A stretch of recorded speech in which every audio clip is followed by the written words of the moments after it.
Hello, everybody, and welcome back to the Allie G Show for track 25. I am so hyped that everybody is still here listening. I hope you all had a great holiday weekend. I don't know about you guys, but I very much enjoyed a few days off work this week, and it was really nice to spend a long weekend with my friends, and I hope you guys enjoyed it too. Before we jump into this week's guest, I have to give a huge shout out to Matt and Molly from Backline Running, as they are absolutely getting me through this ultra training block. I had another back-to-back long run weekend in Washington, D.C., great running city. I was literally texting Matt this morning while I was on my second of 2 long runs this weekend. But as you all know, I love all of my backline gear, but I wanted to be smart this weekend as I ran in the sun and the heat. It was like 90 degrees and really unhealthy air quality, and the UV index was crazy high. But instead of wearing my usual Riverside crop, I went for the sunset crop, which gave me a little bit of extra coverage for those sunny and hot runs, especially because I got a little burnt on my back while I was wearing the crop. But I also wore my new Backline running hat, which you should all be seeing on backline.com very shortly. I loved it. I'm not typically a hat girly, so for those that are in on the new gear discussion, that's a new one for me. Love it. Keeps me super cool, and I don't get any sunburn on my head, so that's always good. But in the meantime, until you see the hat, until you see the new socks, all the good stuff, use code AllieG at backline.com for a sweet discount. That is BAKLINE.com. And let me know what you get. And with all of that being said, I am so hyped for today's episode because I am chatting with Chad Zimmermann, aka the Clydesdale runner. We talked all things marathoning and Chad's shoe reviewing for Believe in the Run. We talked about his relationship with running and his journey to the Chicago Marathon this year, and I cannot wait for you all to hear it. Hello, everybody. Welcome back to the Allie G Show. Today, I am sitting here with Chad Zimmermann, aka the Clydesdale runner. Chad, welcome to the Allie G Show. Thanks for being here. Thank you. It's a pleasure. I'm happy to be finally happy to have my own track. Yes. And listen to most of the tracks as they come out. I was real excited when Eric and Erica made the Monday Night Media announcement that you were going to be hosting a show under their umbrella. And yeah, it looks like it's really taken off. I mean, you hit the ground running and swung big with those early episodes. Thank you. Thanks for listening, as always. That's awesome. I appreciate you being here. I'm excited for this track. It's going to be great. Why don't we start off with a little introduction? So for those that don't know, I mean, I don't even really know, only through Eric and Erica, which I've heard amazing things, but why don't you tell the listeners who you are, where you're from, what you do? Sure. As you said, Chad Zimmermann, Instagram handle of the Clydesdale runner. I was born and raised in New Hampshire, which obviously ties me into Eric and Erica quite a bit. If you listen to my episode with them, we kind of go over how actually Erica and I know a couple people in common, even though we live pretty far apart. For New Hampshire, you could live pretty far apart and only be about 2 hours away from someone so small. Yeah. So born and raised in New Hampshire. After I graduated, I went to college at Elon University in North Carolina, which is sort of in between Greensboro and Raleigh, North Carolina, right there in the center of the state. After graduating from college, I went to law school at Penn State Dickinson School of Law in Carlisle, Pennsylvania, where I graduated in 2012. So I have been a practicing attorney now for coming on 13 years. I've had several jobs since graduating law school. It took me a while to kind of really find a good landing spot for me. I work for the Commonwealth of Pennsylvania. I work for the Pennsylvania Gaming Control Board. So we do the regulation and oversight of all casino gambling, sports wagering, online casino, fantasy contests, all that stuff. We oversee and regulate it. I'm the Deputy Chief Counsel of Administration and Litigation, which... It's a lot of big words. Yeah, it's a lot of big words. But you sound very important. A lot of fancy titles. My business card has a lot of big words on it, but so I oversee our internal and external litigation, whether stuff is coming before the board for license renewals or things like that, or whether or not we're handling matters outside in court. I oversee and handle some of that on my own. But one of the benefits of being the deputy chief counsel is I get to do a lot of delegating. So I do more oversight than actually hands-on, which is nice. Okay, respect it. I mean, you Yeah. made it so far in your career. Might as well, right? Let Yeah. others do the work. You've heard it. Yeah. No, that's really cool though. I think it's interesting to hear how much you've bounced around. Like not just like I know you mentioned having multiple jobs before finding where you're Mhm. landing and being enjoying what you're doing. I assume you enjoy it. It sounds Yeah. like you Oh enjoy it. yeah. Yeah. But different states, growing up in New Hampshire and then ending up like at a bunch of different schools. That's really cool. So I'm sure you've had a lot of times.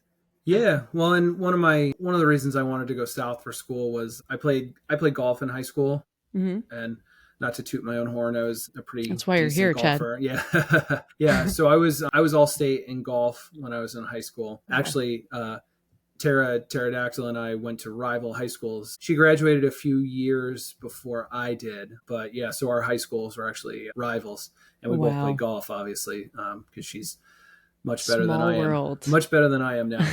Did I you don't ever play play as much. together? No, we haven't. You Actually, should. that's in the works because she has a Okay. goal of. I think she has a goal of playing golf in every state, but also running a half marathon in every state. And she doesn't have Pennsylvania yet. And now that I live in Pennsylvania, I told her if she wants to run a half marathon here, I actually live on a golf course. Oh, it's like a 2 for 1. So it's 2 for 1. I told her she could come down, run a race here, and then we could get out and play golf too. And she could kill two birds with one stone on her bucket list. So Yeah, I think she'll do it. Shout out yeah, Tara. Tara's yeah. awesome. I would personally love to see that happen. I Well, think that would yeah, be super cool. yeah. Well, and it's funny because I think she would beat me on the golf course. I said it depends on whether she makes me, whether I make her play all the way back where I play, or whether we play the same set of tees, or if she plays forward and I play back. But we actually both, I think we ran a half marathon on the same day or like back to back days or something like that. And I think our times were within like 14 or 10 seconds of each other. I think our paces were almost What? identical. So I think what it would boil down to, if we did some sort of on the runs decathlon or triathlon, we'd have to figure out what the third thing was, because Ooh. I think it would be golf, running, and then I don't know what the third one would be. I mean, we might have to. I'm gonna Yeah. have to jump on the bandwagon on that one. Yeah. I cannot play golf to save my life, so I'm not even gonna pretend that I can. I will support you. I will Yeah. cheer for everyone, but maybe a half marathon I could be in on that Yeah, if we're doing an yeah. on the runs Well, I Monday was Night gonna say Media. I think you take that one down. You're gonna earn your points there. But I'll yeah, take the running section. yeah, to circle back. So the reason I went down south for school was obviously growing up in New England. I mean, golf season was basically like 5 months if you're lucky Hmm. of good golf weather. So I wanted a little more freedom. I was interested in possibly playing in college. I had the opportunity to possibly play at some Northeast schools, but I just kind of didn't really want to do that. I wanted to look down south. Yeah. Then I got to school and I started doing the tryouts for the team, and then that kind of went sideways, and I was like, I don't know if I would want to do it anyway. So I kind of pivoted and I joined the club lacrosse team because that was one of the other sports I had played in high school. Love it. So yeah, and I enjoyed my time down there. And actually, I mean, knowing where this podcast goes, actually me being bouncing around and stuff like that actually kind of plays in a little bit to some of the stuff I'm sure we'll talk about. But I know. I can't wait to hear it. yeah. So, with you like playing lacrosse and playing golf, when did running come into play? So it's The funny because laugh. I running, always know yeah, I'm in for a good story. and that's the thing. Like, I mean, one thing, especially because it's such a large part of my personality and kind of like my online persona now, like fitness with Hmm. both the gym and running. I did not really get into anything fitness related until my late 20s. I think I was Okay. maybe like 27, 28. I avoided running at all costs when I was younger. Like when I played youth sports, like I played soccer, all right, dibs on goalie. Hmm. Play little league baseball, okay, I'm going to play first base. Like I played street hockey goalie. Like anything to avoid exerting myself physically was where I would land. I was a bigger kid. I'm a bigger guy now. I was a big teenager. I was a big 20 something guy, and just running to me was so uncomfortable and not fun. I Hmm. remember, I mean, I played golf. I played tennis. Like that was my other sport before I started playing lacrosse. And I mean, yeah, tennis has a decent amount of running in it, but it's short spurts where you can kind of recover and Yeah. stuff like that. And it's high school tennis, so it's not like uber competitive. I mean, it was fun, but and then I Yeah. switched to lacrosse, and I remember lacrosse was really the first sport I ever played that like had a decent amount of running component to it that was for like serious bits of time. So I remember our preseason training, we would run about a mile from the school down to this neighborhood that had basically a giant square shaped road, but it was like almost like a 20-degree grade up for about a quarter of a mile, then flattened. And then we would just do hill repeats, and we would just repeat that over and over as preseason training. And I hated it because like I didn't have running, like regular running shoes. Like I had never really run before. I'm a bigger guy. Like I'm the biggest guy on the team. Like I hated running. It was so miserable. I got shin splints so badly. It was just like the worst experience. So running for me, that didn't come into play until end of 2014. I had like brief spurts of like getting into fitness in my 20s, like just for various reasons. Like I had a brief stint in college, but it was all like on an exercise bike or lifting weights a little bit, like never running. Yeah. I didn't like it. Didn't want to do it. I mean, you avoided it for so long. I know. I had it was like closing in on you. I had a good run. And so I got to a point. So my wife and I tell the story of us meeting on the Runs podcast. So if you guys want to hear that story, that's a doozy.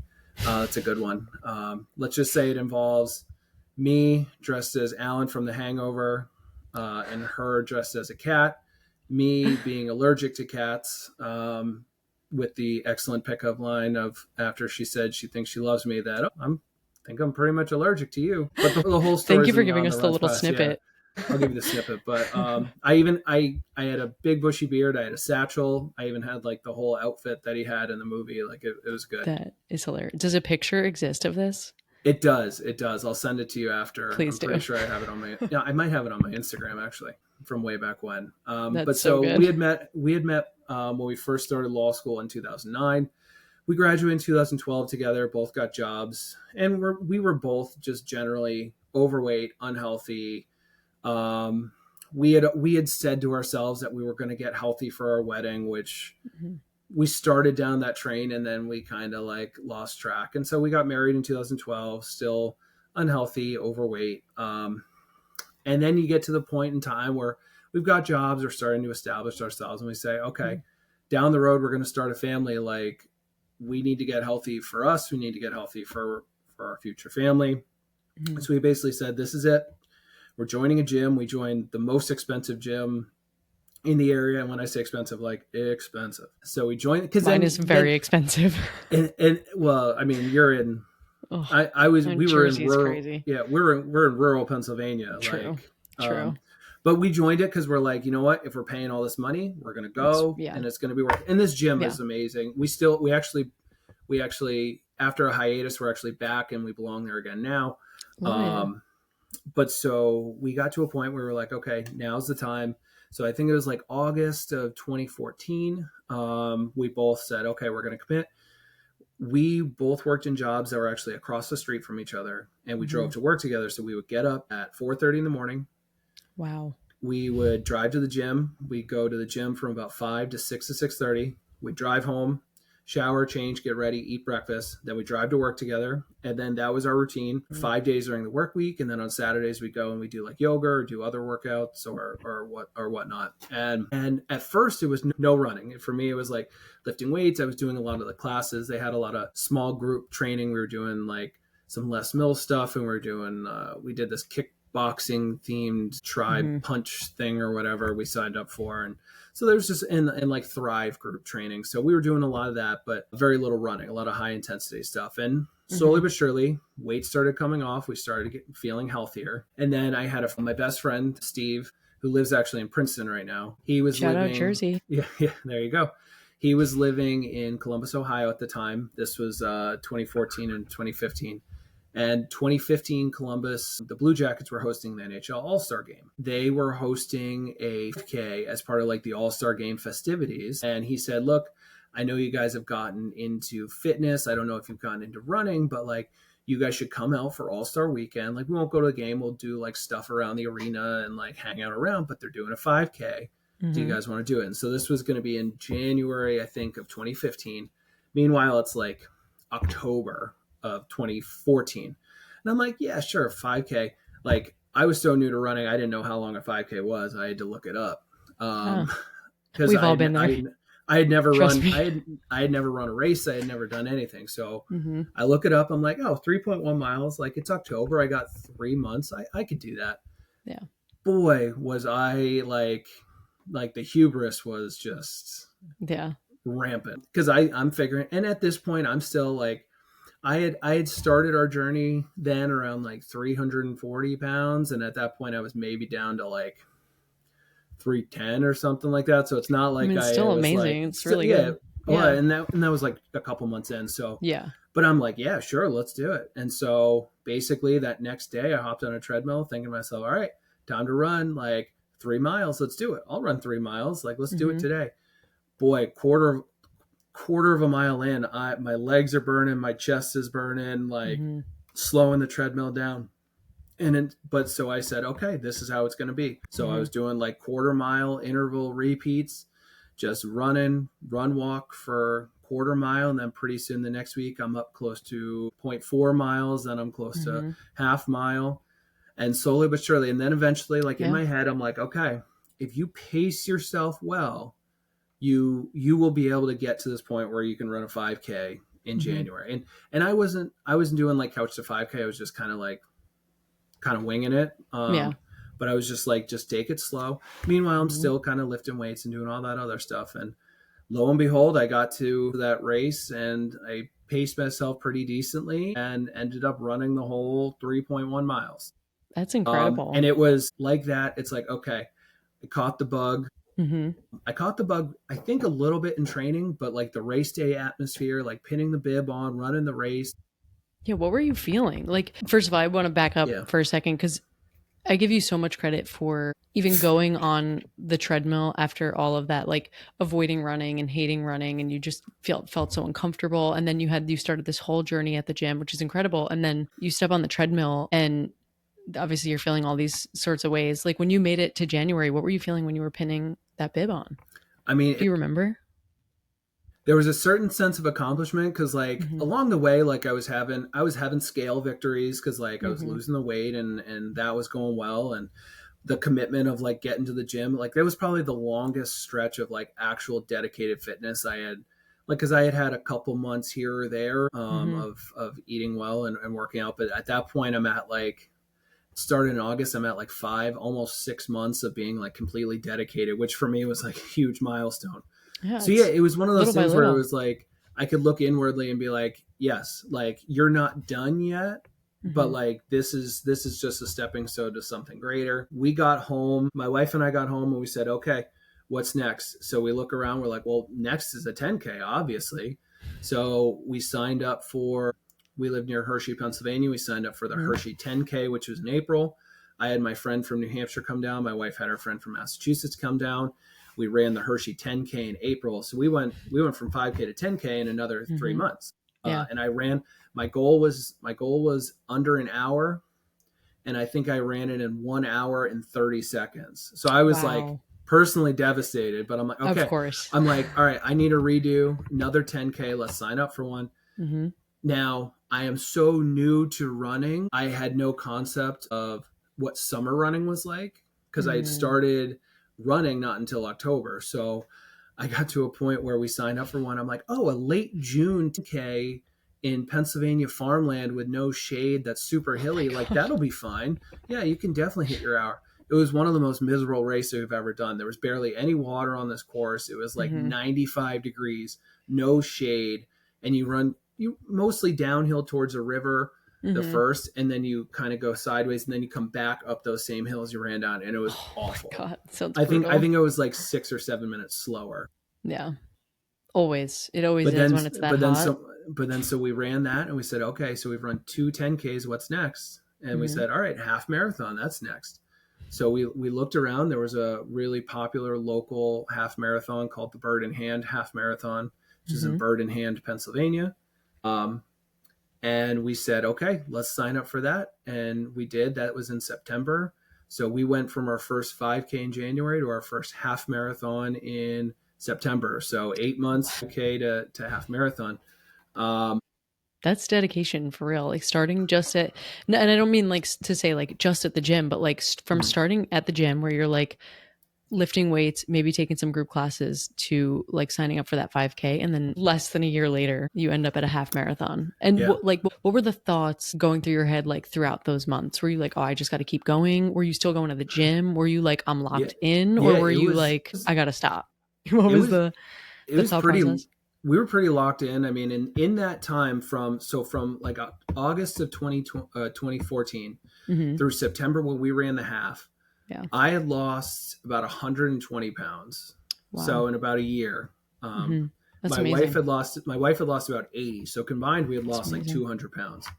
And so now we're in fall of 2015, and it's like, look, like we're unstoppable. Like this is like the train is going. Let's keep it on the tracks. Like and we felt great. There's really no other way to describe it. It just kind of like you kind of get in the zone. You've discovered what a runner's high is. You've discovered everything. Like you're just amazed at what your body can actually do. And I mean, to go from someone who avoided running at all costs to now I was running 4, sometimes 5 days a week.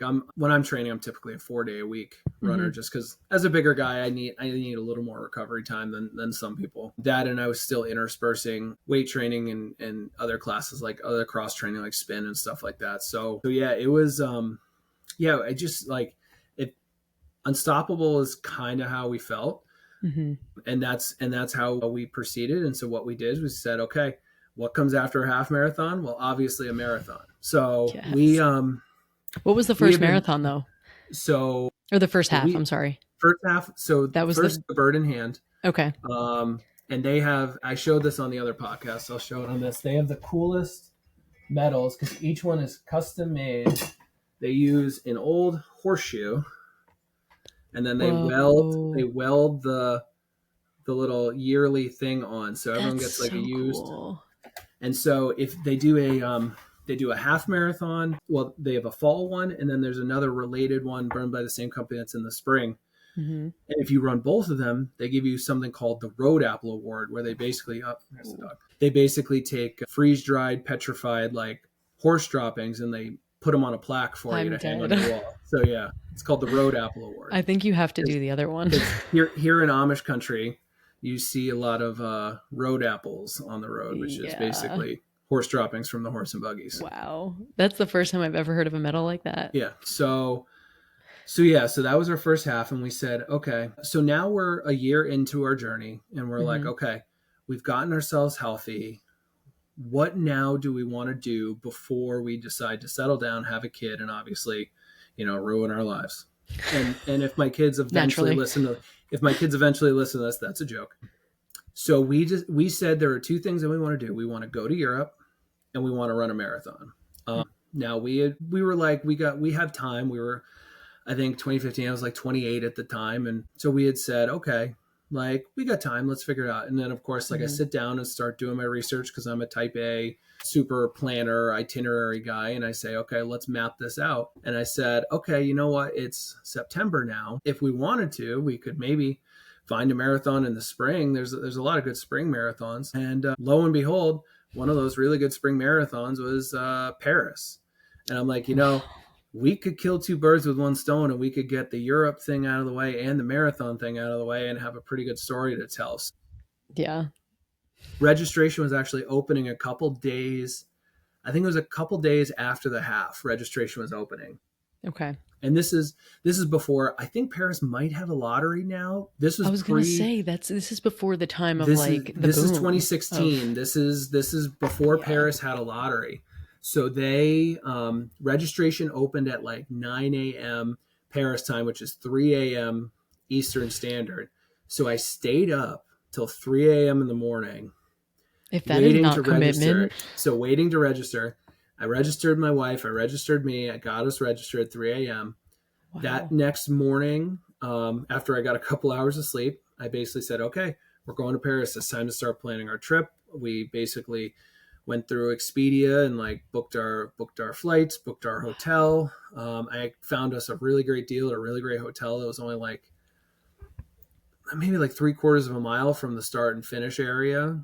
So it was like perfect, like warm up walk and stuff after, before and after the race. And it was amazing. The thing about Paris was it had all the size and attributes of a major without being a major. And at that point, I had no idea what the heck a major, like an Abbott World major was. I don't know if Abbott was even involved in 2016, but yeah. When did you learn about that whole like other side of it? Oh, that was much later. Okay. But so you're still like riding the high at this point. So and it's just like full gas, no brake, like so it's like, okay, it's September. The race is in, I think at that point it's probably like late September. I'm like, the race is in April. It's time to start putting together a training plan and train through the winter. Now, of course, we ended up having a pretty gnarly winter that year. So there was not a lot of outdoor training. So almost all of our long runs were done on Saturdays on the treadmill, so like doing 15-mile runs on brutal. The treadmill. Yeah. It's awful because like, especially when a treadmill can only get to like 99 minutes and then you have to get off the treadmill, like you have to turn it off and then restart it. And you're like, oh, this is awful. I know. Breaks the focus, in my opinion. Yeah. It breaks the focus. So my training went pretty well for my wife. I developed an overuse injury in my left knee. I developed IT band syndrome. So I basically, for the last 6 weeks before the race, I could not run. Like I could run more than a mile before my knee was just on fire. I did PT for 6 weeks. I spent hours on like the elliptical and the bike trying to keep my cardio up. I learned about KT tape and KT tape strategies with my physical therapist, and and I'm like, look, I'm going and I'm running. Like I don't care. I don't care what it takes. Like I'm gonna start it. I'm gonna cross the finish line, whatever it takes.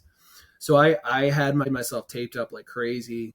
I had adrenaline and some ibuprofen and all that. All the things you need to run a marathon. So I went out and I ran, and it's amazing because Paris, it starts at the Arc de Triomphe and you run down the Champs Elysees, and it's just like incredible. But so I run the first half. My knee starts bothering me around like 7 or 8, which was better than it had been. So I'm like, all right, I'll take that.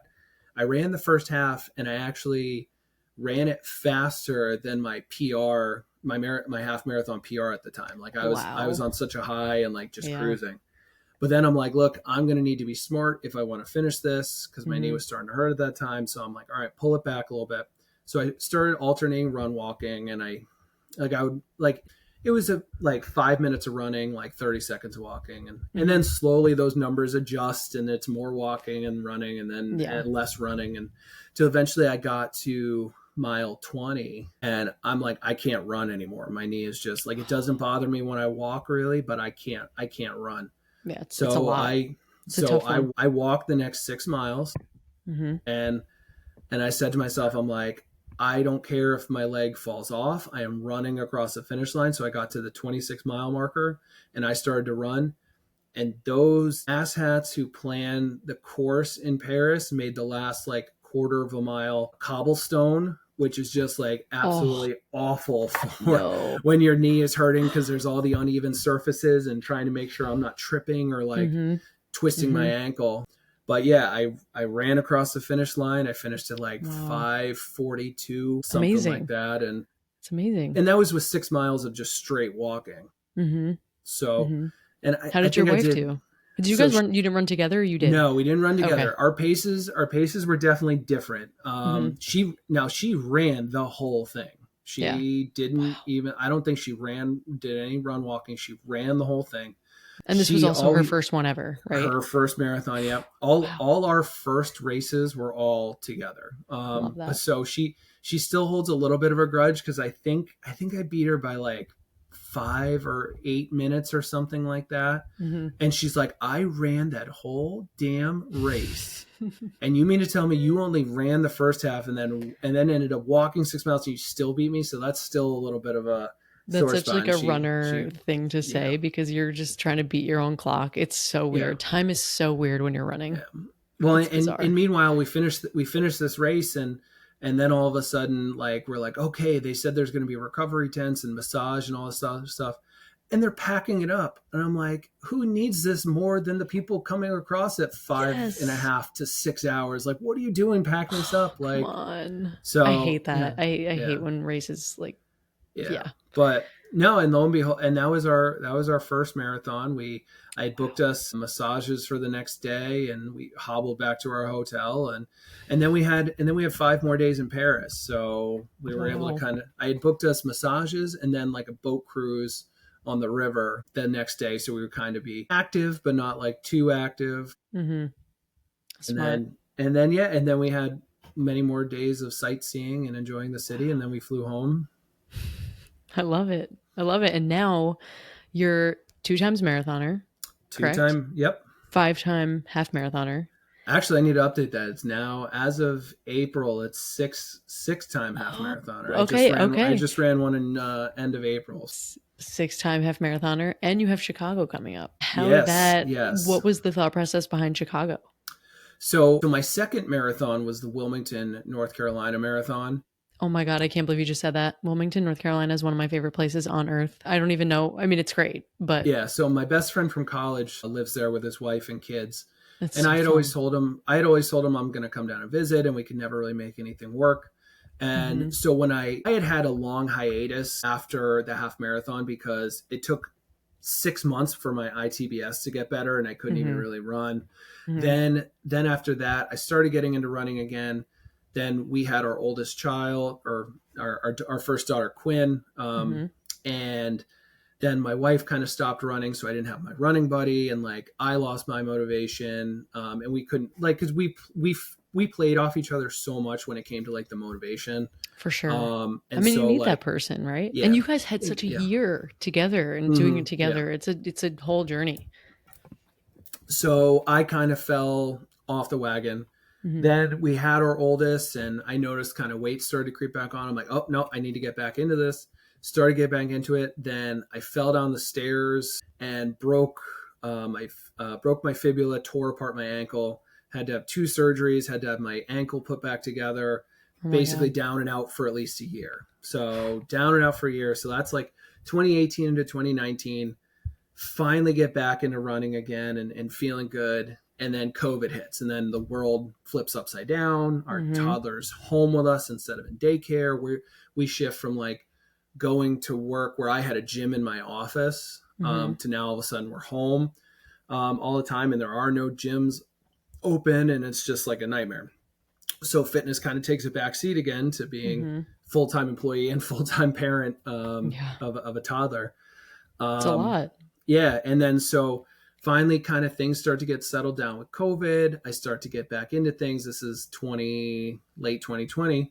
Then my wife and I decide, like we're doing well handling one kid. Let's have another. And then I followed in Eric's footsteps, and we had twins. So I didn't, so fun. He had 2 boys. We had a boy and a girl. Twins are fun. Yeah.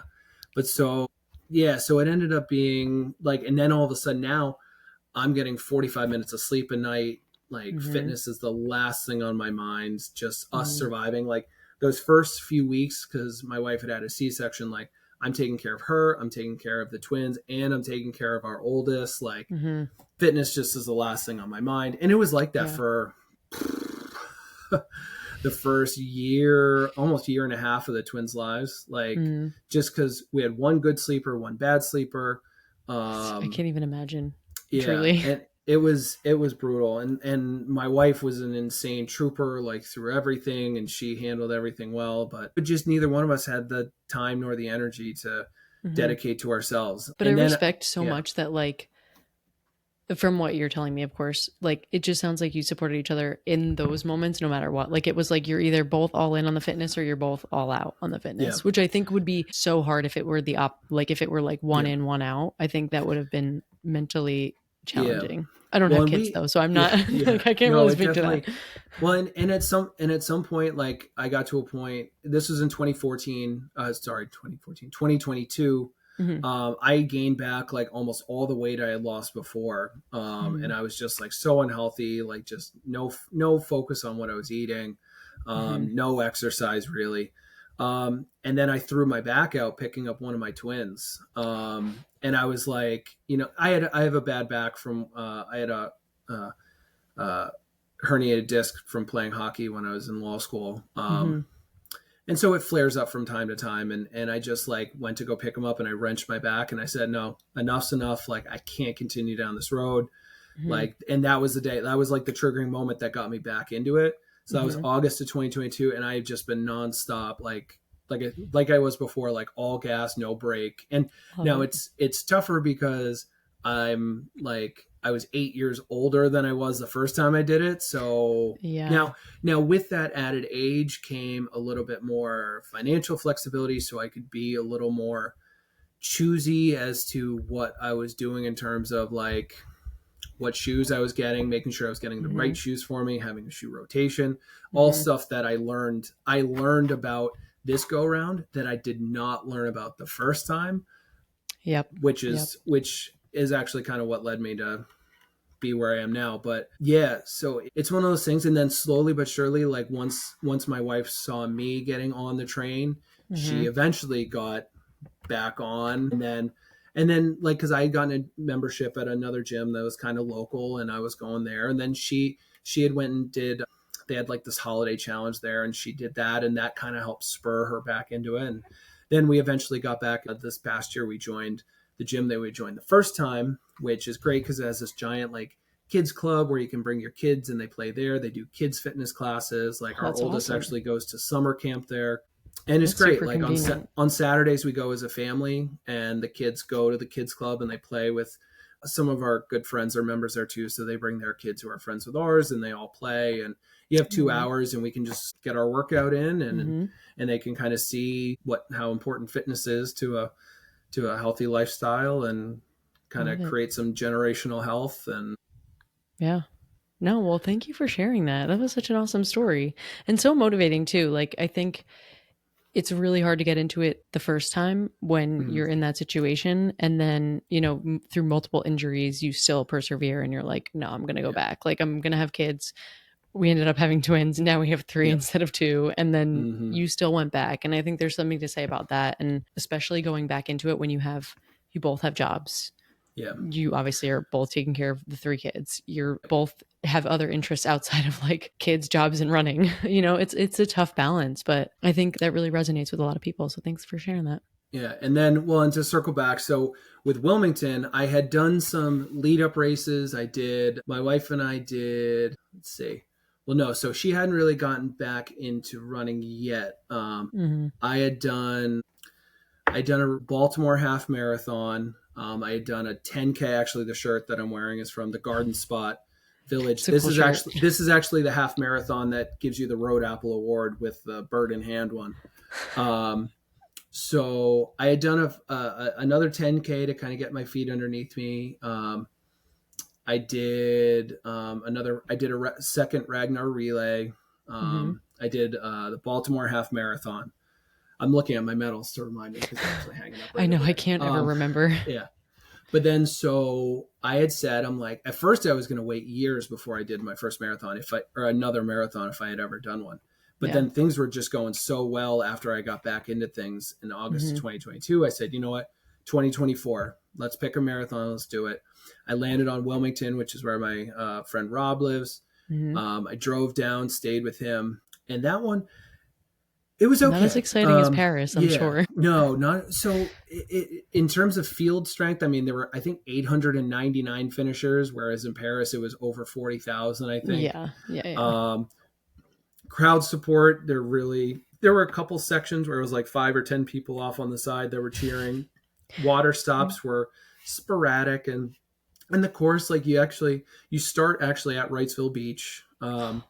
And then you run, but then you run to downtown, like to the Riverwalk and all that other stuff. Wow. So you run down there, and then you get into downtown, and the worst thing that they possibly could do, they did, and you come around a corner and you see the finish line, but you're only at the 13-mile mark, and so the half marathoners go straight, marathoners turn, and I'm like, I can see the finish line, but you had to turn and go back onto one of the downtown streets.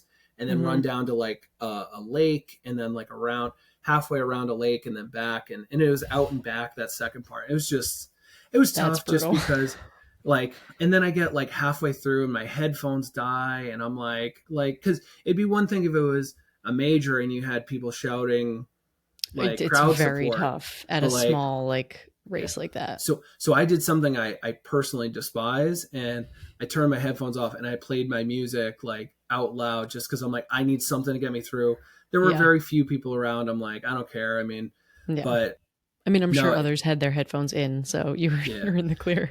but yeah, so my head, it was fine. I mean, I PR'd by like 44 minutes. I think I came in at like 4:58. Wow. So That's I was awesome. much better trained. I had a healthy training cycle. Mm-hmm.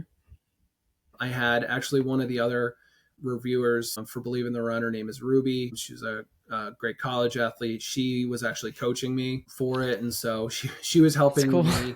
She was helping me calm down my temper tantrums after I had a bad run, or like after Mm-hmm. after my 20 miler. I'm like, I can't do this. Yeah. Like this sucked. Like I can't do this. And so Ruby did a great job kind of keeping me. She's British, and she has that voice where I'm like, I want you to like narrate bedtime stories to like that I can listen Yeah. to fall asleep. Play my meditation Yeah, or narrate my yeah. meditation, please. So all of our coaching calls I look forward to because of that. But That's so yeah, so awesome. Wilmington was tough, and I said to myself, I'm like, if I do another one, which I wanted to, like I had the Mm-hmm. bug like right after I finished that I wanted Yeah. to do another one. I'm like, it needs to be either a big non-major or a major. Like I Mm-hmm. can't do another race that only has 1,000 or Yeah. 1,500 people. I need something with a little more oomph. And so basically I was like, well, I'm not going to do an international major just because my life right now is not conducive to me taking Mm-hmm. a solo European or a Tokyo Yeah. vacation. But I said, I'm like, well, let me look at the majors and see what the lottery's like. And I know New York is like a damn near impossible It's like lottery. Chicago, 4% or yeah, something. Chicago's lottery is far more reasonable. But I said, I'm like, you know what? I'm going to take chance of the equation. Right when Mm-hmm. the charity entries open up, I found a charity that spoke to me, and I said, you know what? Like, I'm going to apply. I applied, and like within a day or so, I was accepted. Oh, wow. So That's awesome. I've been basically on the Chicago train since like right after the 2024 one. Mm-hmm. They opened up their applications real early afterwards. So Yep. basically I've been on the Chicago train for what is it, June? Basically for like 8 months now, at Yeah. least. Yeah. That's awesome. You're going to love Chicago, especially in comparison to Wilmington. Chicago's Yeah. fun. The crowds are Yeah. insane. Obviously, it's flat. But you know what else? You know what's funny too? Like with the Wilmington thing, my first marathon was Martha's Vineyard. So it Right. was kind of the same Yeah. vibe where like Yeah. at like 11 o'clock the night before, they're like, oh, by the way, the course is not what it was going to be. Like, we're changing it. And it was through like the forest on Martha's Vineyard. And it was Yeah. literally, I swear to God, I saw 3 people and one of them was my Mm-hmm. sister. And I was like lapping her because she was running the half marathon. Like, Oh, right. Yeah. there were like 500 finishers. We started at the YMCA. But I swear to this day, it was one of the hardest things I've ever done because you're so Mm-hmm. alone, but it also Yeah. shaped me in a way where I'm like, oh well shit, like maybe I should not complain that I'm running the Chicago Marathon, or I'm not complain that I'm Yeah. having a miserable time in the New York Marathon. Not that that's the case, but you know what I Yeah. mean? Like, it's like, you're like, if I can make it through that, I can Oh make it yeah. through anything, Well, kind of and thing. it's the same thing. Like I ran, like I've run 2 Ragnars. I ran Reach Mm-hmm. the Beach, which is the New Hampshire one. I've run that twice. And our van was like a person down. So we had 3 people who had to run 4 times. Mm-hmm. And I was like, you know what? I'll run 4 times. Look, there's 2 legs that are back to back. That combined were like 15 miles. Like I'll just take that, and I'll take back to back, and I'll just run a 15 miler as my second run in a Ragnar. And then I started doing the math after I said that. And I'm like, oh man, that 15-mile run is going to start at like 3 in the morning Mm-hmm. in the darkness, like in a hilly section of the woods in New Hampshire. I'm like, oh, Mm-hmm. this will be fun. And it was all like you said, I think I saw like 3 or 4 people, and like we all have headlamps, and we all have like the Mm-hmm. safety flashers so you can see, but like and it was just It's just you. darkness the whole way. And then at one point, like they didn't advertise this, but at one point we had to duck down onto an old like logging trail Mm-hmm. through the woods that was not disclosed. So I'm wearing Oh my Asics God. Nova Blast 3s, not a trail shoe. So I have Not, but one to, of my favorite shoes yeah, ever. yeah. We'll get there. Still, and so I had to look down at my feet as I was running to make sure. Meanwhile, there are low branches that are like brushing the Oh top my of my God. head, and it was a miserable experience. But it's one of those ones where you finish it and you're like, I can do anything. Like Mm-hmm. 15 miles in the dark. I think I finished it like it was. I think I started like 3:30. I finished at like 5:15 or something like Mm-hmm. that. And like the sun is like not even up yet, and like Mm-hmm.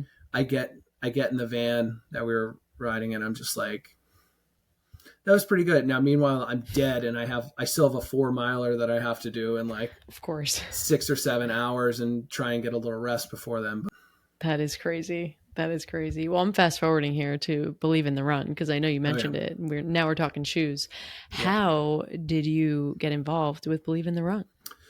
So uh, it's one of those things. Like I said, when I got into running this most recent time in 2022, I started doing more research into what I was buying because I was coming Mm-hmm. off having a bad ankle injury.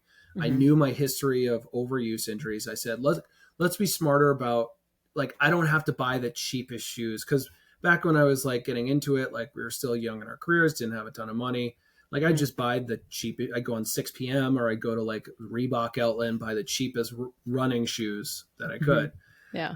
So I was like, all right, I'm going to start doing research. And one of the sites that I really kind of clicked with in terms of like their writing style and reading their reviews was Believe in the Run. I really liked their aesthetic. I liked everything that they were doing. Started to watch a lot of their YouTube content, listen to their podcast, The Drop. And I just kind of like really said, these are my people. Like I kind of really kind of dig. They're in Baltimore. I'm only like an hour and 15 minutes. So I'm like, yeah, you know what? Maybe like I'll go down to one of their events at some point and I'll get to meet them.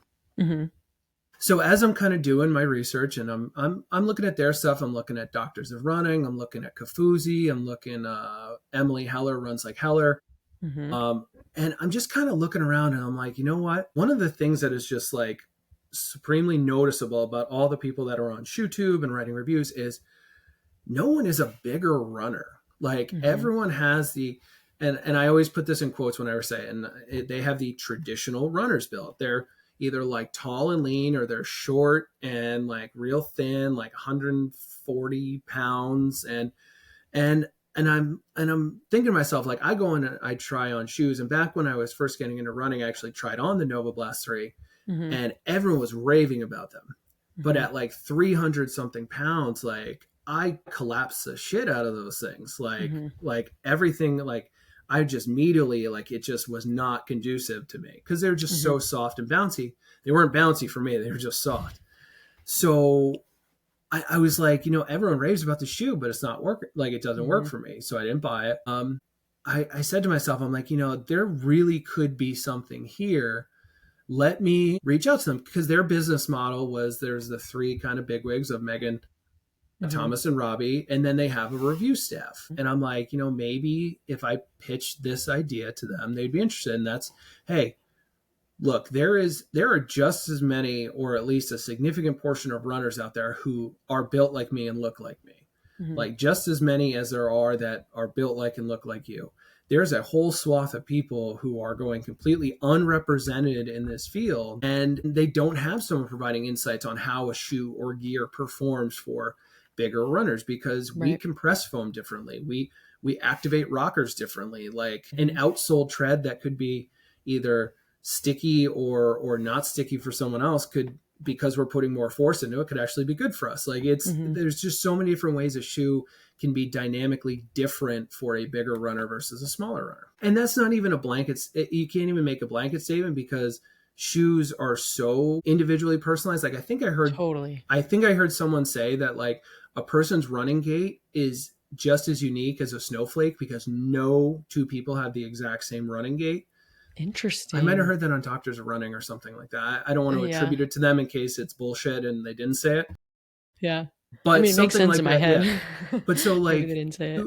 but so sent them a long email. This is like right before Thanksgiving of 2022. And I said, and I laid all this out. I laid out my frustrations. Like, look, I want to buy shoes, and I read reviews before I buy shoes.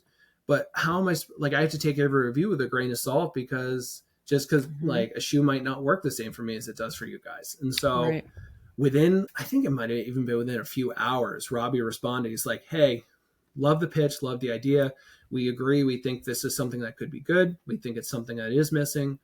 Look at our website, write a sample review of a shoe that you enjoy. I wrote it on the Saucony Endorphin Speed 2. I had a couple pop culture quotes about exercise giving you endorphins and endorphins making you happy, quoting my fellow attorney, Elle Woods. The world's best attorney. Yeah. So lo and behold, I wrote the sample review. Within a day or so, they reviewed it. They got back. They were going to like TRE or something like that down in Houston or Austin, I think it is. I think. Is it? Oh, it might be Houston Austin. No, it's Austin. Yeah. Yeah. So they went to TRE. They came back and they said, "Yep, welcome to the review staff. We'll start seating you with shoes." And then lo and behold, a few weeks later, I had my first pair of shoes to review. So that's awesome. So they give them to you to review. So basically what they do is we have a giant online message board with all the reviewers. There's the new, everyone should go follow the Dirt Division if you enjoy running trails. It's head by Taylor Bodine, who's an excellent trail runner himself, and he's the lead trail reviewer. He's now a full-time Believe in the Run employee. But so they have a new title instead of they are the Dirt Division. They have their own Instagram, and they're actually going to start doing interviews on the podcast where it's just going to be geared towards like trail. And I think Taylor and maybe some of his trail people are going to be doing those interviews with trail athletes. I think they had Danny Moreno on the most recent one, Adidas Terex athlete. That's so cool. But so what they do is they basically say, okay, this company is saying these shoes are coming out. They pick a few people from the review staff and they say, okay. And then the company just sends them to us. Oh, wow. And then we get them, and then we have basically 2 to 3 weeks, give or take, to, depending on embargoes. Like there's sometimes we get shoes that have embargoes and we have them for months before an embargo ends. So we can actually, there was one shoe I racked up like 50 miles in before I had to write my review. Oh, really? I was going to ask, like, how many miles do you typically put on, or how many runs do you go? Like, does it vary? So I will do a minimum of 3 runs and a minimum of 15 miles. So if my 3 runs get me 15 miles, I typically have a good idea of how the shoe is going to run. Sometimes I like to get up to 20 just because some shoes have that 20-mile break-in and or 15-mile break-in. I want to kind of see where it lands. There are some shoes that have just been so intolerable that I got like 10 to 12 miles and I'm like, I can't run in the shoe again. It's immediately getting donated. Like there have been very few Right now I'm running in one which might end up in that pile, but I've had very few that have not worked for me to the point. I think I can count on one hand the amount of shoes I've had that I've had to just stop running in because they didn't work for me. But and do you like feel like bad about giving them a bad review, or are you just like, screw it, I need to be obviously you want to be completely honest. I'm not like encouraging lying, but it's just like, do you ever have that part of you where you're like, I kind of feel... There are times. So what I'll do is I make mental notes as I run in a shoe of like things I like, things I don't like. Sometimes if I know I'm going to need to take it like 15, 20 miles or 4 or 5 runs, I'll use like my notes app on my phone and like jot down and I find that there are a lot of times it helps me to write anything and everything I feel. And then I go back and I kind of tweak sometimes, because there are times I write a review and then I go run in the shoe again and it feels different than it did before. So I kind of make some tweaks after that. But no, at the end of the day, like because to me, I'm doing this as like a service to the bigger runners who want reviews of these shoes and other runners who just like my reviews. Yeah. I'm doing it as a service to them. So if I kind of wear some rose tinted glasses in my review of the shoe and kind of like puff it up a little bit, I'm like doing them a disservice. Right. Yeah. So, and at the same time too, like it's also a disservice to the brand because if they're getting this feedback that isn't honest, and the way the shoe industry works, where basically if I write the review for let's just say the Nova Blast 3, because we already mentioned that. Like if I write the review for the Nova Blast 3, they're already working on the 5, which actually just came out and I actually just got a pair. Or that came out a while ago, but I actually just got a pair. I like them. I'm curious to hear what you say. I only have one run in them. But so yeah, like they're already working on the 5. So it's like by the time the 4 comes out, like all our review isn't going to change anything for the 4 because the 4 is probably already in production. Right. But so you would hope that they would take these reviews and take these feedback. And I think the guys from Robbie and Thomas and Megan have said that brands have said to them, like sometimes their reviews have shaped how they, and it's not just their reviews, it's other people, like I said, like Kafuzi, and there's just so many great people in the industry right now doing shoe stuff. And brands will actually look at this information and say, okay, the consensus of the reviewers, the people who run in hundreds of pairs of shoes a year, is this. We should take that seriously. And so it kind of has two purposes. No, for sure. That's really cool. It's such an interesting niche in our little running world. That's really cool that you get to do that. Is there any brand that you would say is underrated right now, or any shoe? I shouldn't say brand, but any shoe that you find underrated? I'll give you a brand, and that's and I think they have a bigger following in the trail side than they do in the road. But Topo Athletic. Oh, I've heard of Topo. Never had their Topo, shoes. Out of Boston. I love them. They have the anatomical wide toe box. Sort of like Altra, the natural foot shape, but they do have a 0 drop option, but their shoes are typically 5 millimeter drop. I just reviewed the Phantom 4, which I reviewed the Phantom 3 2 years ago, and it was incredible. The Phantom 4 is even better. The Atmos, which is their max cushion shoe, is a great max cushion daily recovery day shoe. The Spectre 2 is an awesome, it's PIBA based foam. It's kind of that it doesn't have a plate, but it's kind of that up tempo type of shoe. Then they have the Cyclone, which I think has a plate and also PIBA, but it's a little shorter stack. So it's like that Speedworks snappy, their road lineup is great. They don't really have a race day shoe, but in the trails, they have the Ultra Venture. They have so many different trail shoes that our team raves about, but I feel like they're just under the rate because they're not in a lot of stores. I think a lot of their stuff that they do is direct to consumer stuff. So, but their shoes are just such high quality. The design aesthetic is never fantastic. They're a little bland and not great, but it's hard to make an anatomical toe box shoe look cool because they look so goofy. Totally. But the performance is just their midsole that they use in their daily trainers is called Zip Foam, and it's the perfect blend of cushioning while still being a little responsive and bouncy, and there's a great rocker. And with the anatomical foot shape, you get your toes to splay out. It's just, they just make such quality shoes. I think they're very under the radar. And like I said, I think on the road side they are, but in the trails they're probably one going of the most right? popular brands. Yeah. I feel like I've only seen Topo with, I think I could be wrong on this, so don't quote me, but do they make the shoe with the Boston skyline on it? Yeah. So they made a Spectre 2 for Boston Marathon weekend, and I think it had a blue skyline. Yeah, something cool like that. Yeah. Those were pretty sick. No, that's awesome. So if they don't have, or is there a go-to race shoe you have? Give me your go-to race shoe and your go-to daily. So right now, I'm a super, I ran my first marathon. I ran Wilmington in the original Super Blast. Until the Super Blast 2 came out, the Super Blast 1 was my favorite shoe of all time. I ran all my long runs in it, training for Wilmington. At this point in time, Super Blast 2 is probably what I will end up wearing in Chicago, unless I get something that blows me away between now and then. It's just, to me, it's the perfect shoe. It's light, it's cushioned, it's supportive, it's stable. It's just top to bottom. Grip aside, grip is not great on the Super Blast nor the Nova Blast, but I remember the Nova kills me about the Nova Blast. I almost busted my ass a few times in the Nova Blast 3 on wet conditions. You hit I was just gonna say, you hit the painted line. You're slipping 100%. It's happened to me 5 times this year. Grip aside, the Super Blast to me is the perfect shoe, or the Super Blast 2. So that's probably what I will wear in Chicago. For me, at the end of the day, I'm going to be out there. My goal for Chicago is about 4.5 hours. I'm going to be out there for 4 to 5 hours. I need something comfortable. Yeah. Like a lot of people who still run in that range will wear a quote unquote race day shoe with a plate. Mm-hmm. Fine choice. But for me, like, I don't want my foot trying to flex a plate for 4.5 hours. Yeah. Now, It's a lot on your feet and your ankles. Yeah, My and your ankles kill after I wear those. and calves.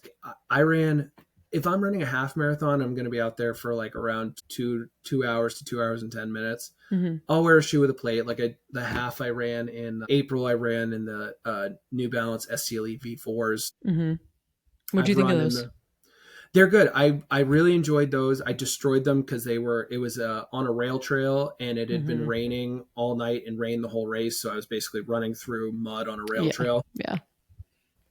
But so, I've run races. I ran the Cherry Blossom 10 miler. I ran those in the ASICS Metaspeed Sky Paris. So I want to try those. I've run in plated shoes, but I won't, and I'll do them for speed work. I'll do them for tempo runs. I just don't feel confident in how my legs are going to feel running in a plated shoe for 4.5 to 5 hours. So yeah, Chicago, I respect that because a lot of people don't share that point of view.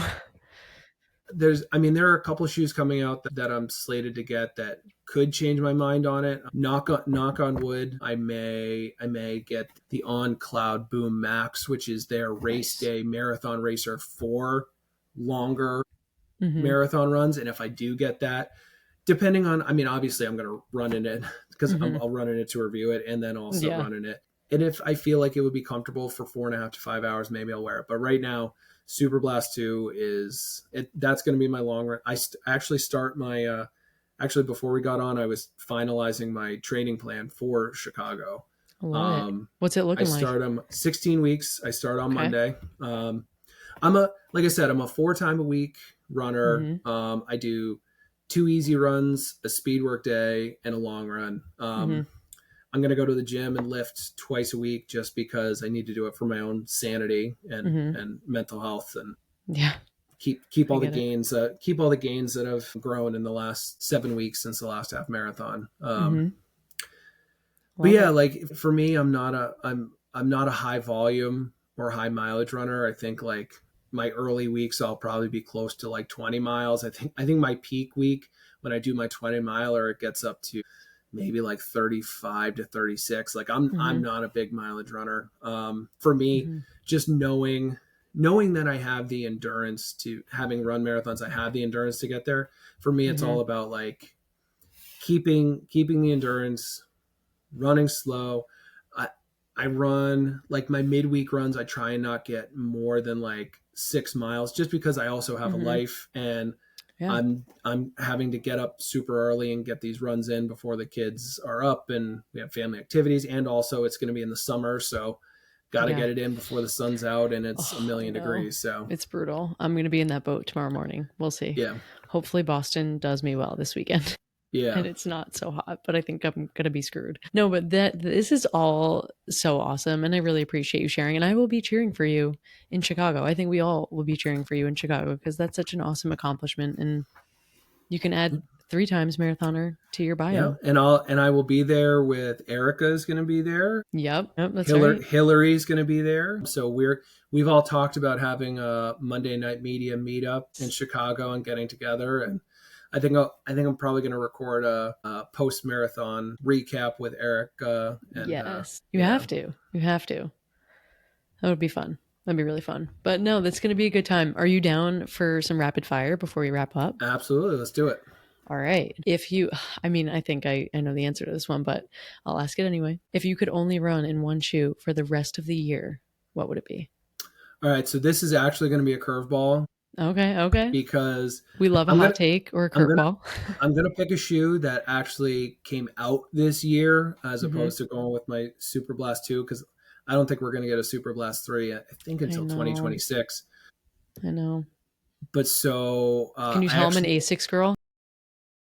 Yeah. No, and I think we have, was it the Mega Blast and the Sonic Blast to look forward to? They just got so many blasts. Yeah, it's a lot. No, I just got the shoe in maybe like 3 weeks ago, and the review actually just dropped, I think, today. The Mizuno Neo Vista 2. Ooh, I'm gonna have to check them out. Incredible shoe, better than the first version in so many ways. There's a few ways that are a little bit of a step back, but the improvements that they made are so leaps and Mm-hmm. bounds better than the first. And the first was one of my favorite shoes. I think it didn't make my top 5, the video that I recorded for Believe in the Run, but it was Mm-hmm. definitely like in the running. It probably was, if I had to rank, it probably would have been like 7th or 8th best shoe last year. I think it could very well, especially since we're not going to get a Super Blast 3. It very well could be shoe of the year for me this year. It's just, Ooh. it's light. I don't want to say light. It's a super trainer. Like the Mm-hmm. super trainer category is like kind of all over the map with weights, but so it's not that bad. I think it feels heavier because it's got like a sock booty upper, and so it's a super light upper. So I think when you have more weight underfoot, it's just going to feel naturally heavier because you have to Mm-hmm. pick it up. Yeah. But yeah, so the Mizuno Nia Vista 2, great shoe. The foam composition that they have is dual density. It's great. The upper's awesome. It's breathable. It's light. It's a gorgeous shoe. It's white. It's got this glittery blue Mizuno logo on the medial side. Ooh, that's so It's fun. it's real fun. It's a striking shoe. I think that would be the shoe I'd run in. It's come out this year. I'll probably put several runs in it I have to during my look. training block for Chicago. That's awesome. I love it. Great curveball. And with lots of information. Now I'm gonna check it out. See, you did your job perfectly. Yeah. Morning runner or evening runner?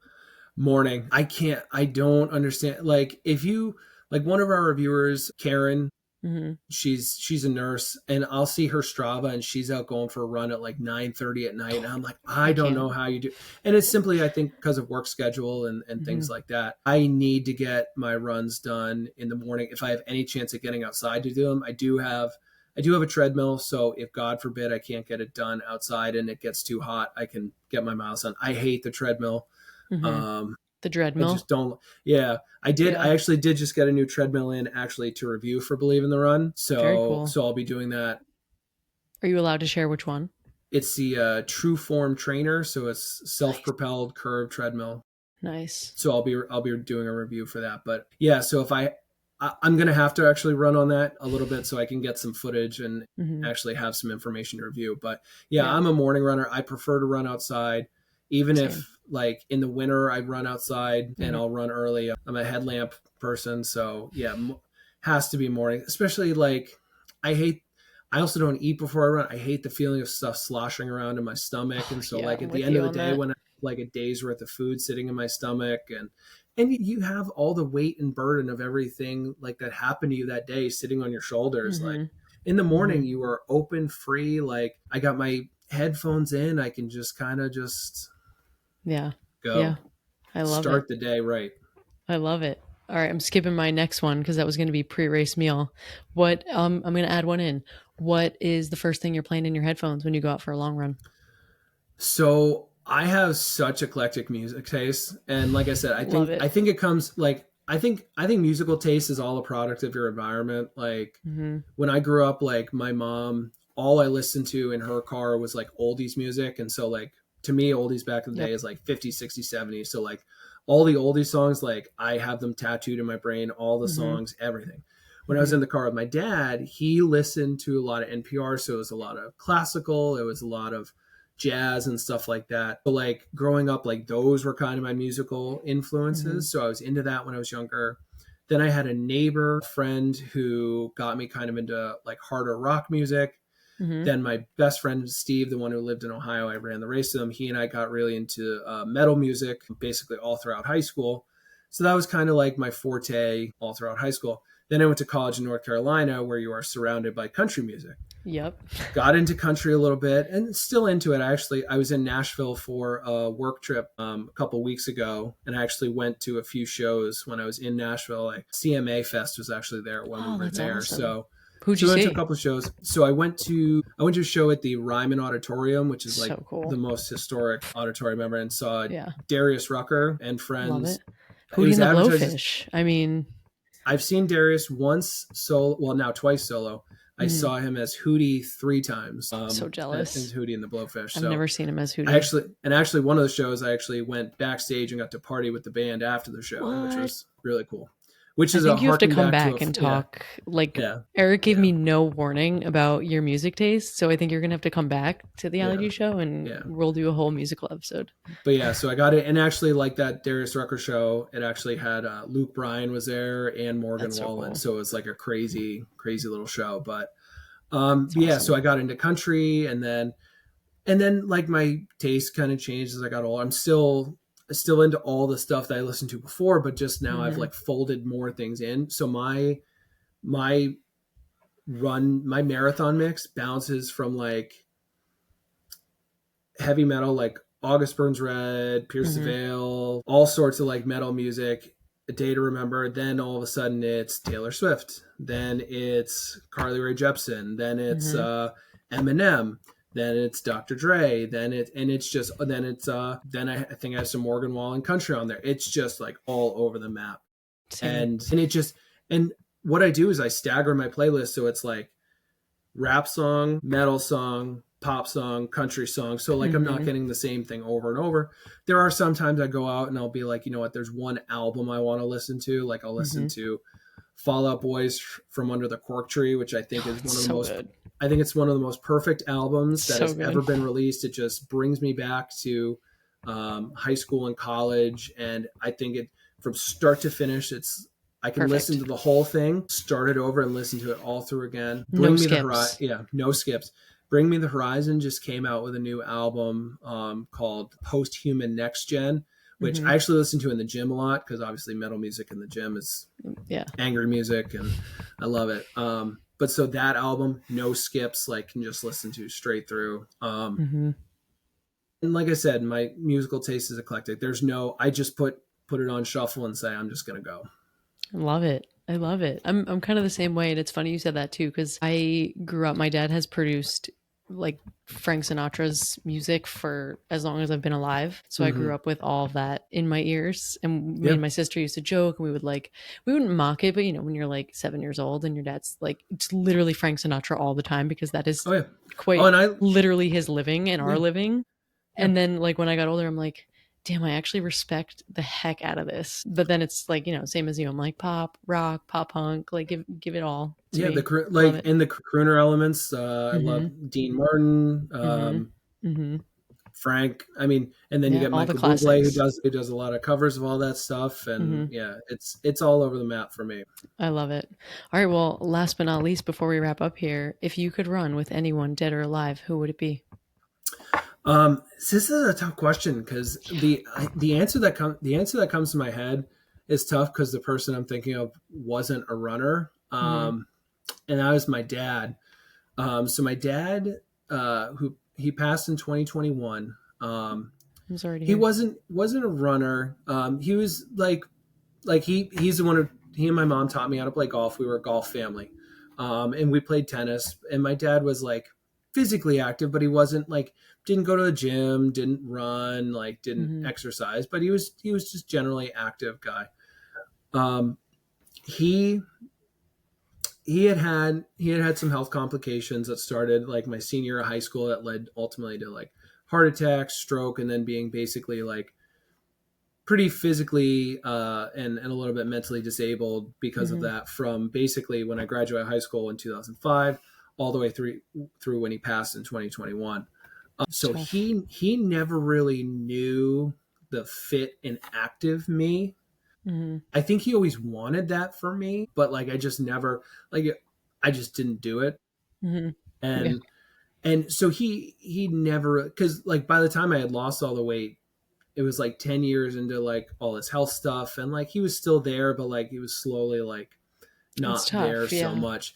And so like at the end of the day, I'd love like if like just to go, and like I said, for him it might be he might run like I did that first time. It might be a quarter of a mile down the road, then we might be walking, just Mhm. because he wasn't much of a runner. But yeah, I it's one of those things where yeah, I think at the end of the day he's kind of who my go-to would be, just so he could experience like, and he's actually one of the reasons I decided to get myself healthy again, because I looked at what had happened to him and I looked at Mhm. genetics and history, and like I have to get myself healthy so that way when my kids are older, they're not going to have happen what happened to him. And basically his entire retirement was spent being like disabled. And then the first 16 years of my mom's retirement was like taking care of him. And that's the last thing I wanted to have happen to my wife or to our kids, having to take care of us. No, for sure. Well, thank you for sharing, Chad. That was such a great story and a great answer. Good luck in Chicago. I mean, I'm sure I'll talk to you before then, of course, because we're going to release the pod. It's going to be great. Yeah. I hope we do an On the Runs Monday Night Media, some sort of triathlon. We should make that happen. We're speaking that into existence. We do need to figure out what, I mean, it's gonna be golf, running, and then we're just gonna have to figure out whether it's I think the third thing is gonna have to involve drinking somehow. Yeah, I don't know. Yeah, I think it should. Yeah, we'll have to figure that out, because the other two things, like, well, I mean, a lot of people drink when they play golf, but that's true. But we're gonna want to be on our game and make sure. I mean, but some people, if you say you're not very good at it, then you might get better if you get a little swing juice in you. It's true. Maybe I'll drink and play golf with you guys. Yeah. I love it. No, well, thank you so much again for being here. I so appreciate it and appreciate you sharing. I hope you'll come back soon. Right. And thank you. And I'll give a plug for the organization I'm running for. The organization is called Still I Run. It's an organization that is geared towards ending the stigma surrounding mental health diagnoses, as well as promoting the benefits of running on an individual's mental health. They're basically, I think, the only organization out there that's really kind of geared towards those goals. They have a lot of different programs helping people first get into running by supplying shoes and getting them going. They have letter writing campaigns where volunteers write letters to those who are struggling. There's just so many different ways in which they try to help the mental health community. Overall, I am raising money for them, so I can send you my link. And if you're interested, you can follow me on Instagram at the Clydesdale Runner. I would tell you to also follow Believe in the Run, follow their YouTube, follow their Instagram, all sorts of stuff. Go there. And I always tell everyone, I'm like, if you ever have any shoe questions, even if you're not a bigger runner, like I've still run in a lot of the shoes, so I can at least provide you some insights about it. So anyone who has any questions, follow me on Instagram and feel free to ask. Yeah, please follow Chad because he's awesome. Donate to his charity for Chicago if you have the means and if you're interested in supporting. And I will link all of the above in the show notes. Thanks, Chad. I appreciate it. All right. Thanks, Allie. I had the best time chatting with Chad for track 25. He is so awesome. And I just loved hearing so much about his relationship with running and the gym.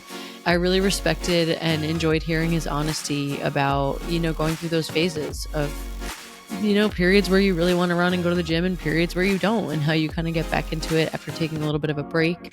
Yeah, on top of all that, I really enjoyed all of his shoe recs, and I'm going to link all of Chad's information below because he's super cool. And I think anybody who has questions about shoes or any of the above that we talked about in this track, I think he'd be such a great resource for you guys to reach out to. But with all that being said, I really hope you enjoyed this track as much as I did. And like I said, I'm definitely putting the link to Chad's Chicago Marathon fundraiser in the show notes. But feel free to follow along with Chad on Instagram as well at the Clydesdale Runner.